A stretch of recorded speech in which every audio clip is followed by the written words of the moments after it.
What is the difference between Z test and the t test? In the previous lecture, I discussed the difference between Z distribution and t distribution. In that case, if you can remember the previous lecture, I discussed that Z distribution is standard normal distribution with very high sample sizes. When the sample size is slow, the distribution will not follow the Z distribution. Because of that, we have to use the t distribution. Based on this, the rejection region will be bit outer in T distribution. If the rejection region is somewhere here in Z distribution, it will be outer in T distribution. When we compare Z test and T test, these differences between the Z test and T test are based on the differences between the Z distribution and T distribution.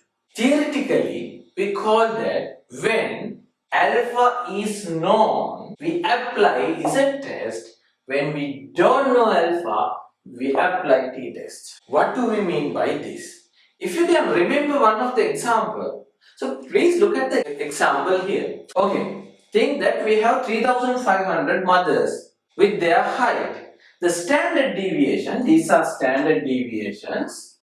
So these are standard deviations. When the total population is 3500, our standard deviation is 5.71. When we take a sample, a bit larger sample, the standard deviation will not reduce much.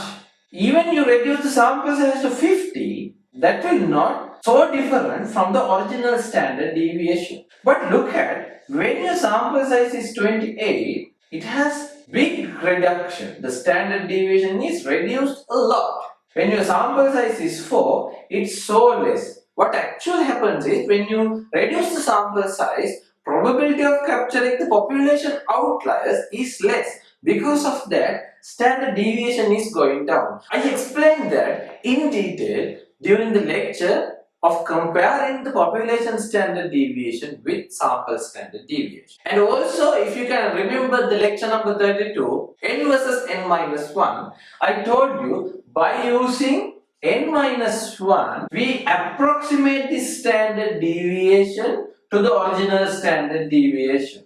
But when the sample size is so less, it is difficult to get the exact standard deviation with very low sample sizes. The meaning of alpha is known means either we need to know the population standard deviation, or else we need to have bit larger sample where we can calculate close value to the original standard deviation.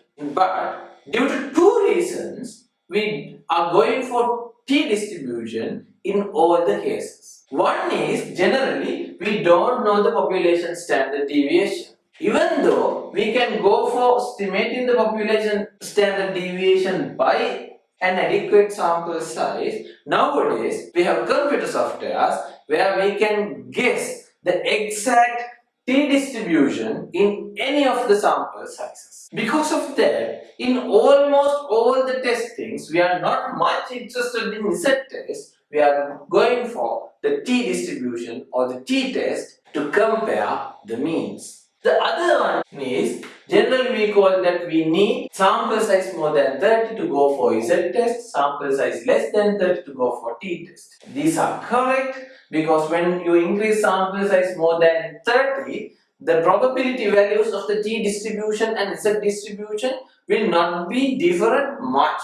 But this is for old ages when we haven't had the computer softwares. Now there's no much validity for this statement. But if you read your textbooks, you will see these two criteria. But keep in mind, we are going for t-test instead of z-test in most of the time. For both distributions, there's an assumption of normality is there. For both tests, the assumption of randomness is there. In the next few lectures, we will discuss one sample case, two sample case, and paired case individual. Thank you very much.